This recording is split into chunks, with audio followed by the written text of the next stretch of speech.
भारतीय वायुसेना की राफेल से डरा पाकिस्तान, चीनी J-31 से मुकाबले की तैयारी। भारत और पाकिस्तान के बीच रक्षा शक्ति संतुलन को लेकर हमेशा से तनाव बना रहता है और हाल ही में भारतीय वायुसेना के राफेल फाइटर जेट्स ने पाकिस्तान में चिंता बढ़ा दी है। राफेल की उत्कृष्टता और उसकी अद्वितीय क्षमताओं के कारण पाकिस्तान ने अपने पायलटों को चीन के J-31 स्टेल्थ फाइटर जेट पर ट्रेनिंग देने का फैसला किया है। J-31 चीन का 5वीं पीढ़ी का stealth multi role fighter jet है, जिसे चीन की शेनयांग एयरक्राफ्ट कॉरपोरेशन ने विकसित किया है। राफेल और J-31 के बीच कई महत्वपूर्ण अंतर हैं, जो दोनों देशों की वायु शक्ति के बारे में बहुत कुछ बताते हैं।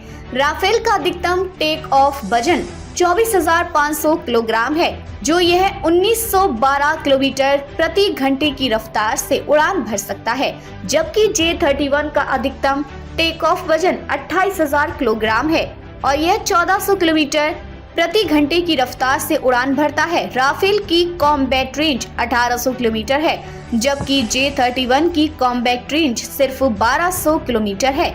J-31 की सीमाएं। J-31 में 6 बाहरी और 6 अंदरूनी हाई पॉइंट्स होती हैं, जिनमें मीडियम रेंज की मिसाइलें और बम लगाए जा सकते हैं, लेकिन इसके विपरीत राफेल में 14 हार्ड पॉइंट्स होती हैं, जिनमें हवा में और हवा से सतह पर मार करने वाली अत्याधुनिक मिसाइलें और बम लगाए जा सकते हैं।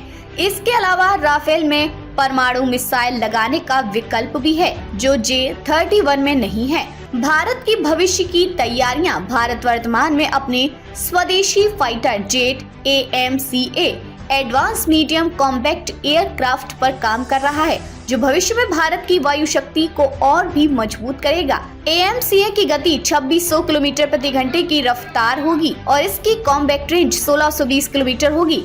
इसके आने के बाद भारत और पाकिस्तान के बीच शक्ति संतुलन और भी बदल जाएगा, क्योंकि AMCA की क्षमताएं J-31 और अन्य फाइटर जेट से कहीं अधिक होगी। क्षेत्रीय शक्ति संतुलन। इस समय पाकिस्तान अपनी वायुसेना को मजबूत करने के लिए चीन की ओर देख रहा है, क्योंकि वह जानता है कि भारत के पास राफेल जैसी शक्तिशाली फाइटर जेट्स हैं। दक्षिण एशिया में शक्ति संतुलन बनाए रखने के लिए चीन भी पाकिस्तान की मदद कर रहा है, जो इस क्षेत्र में सैन्य तनाव को और बढ़ा सकता है।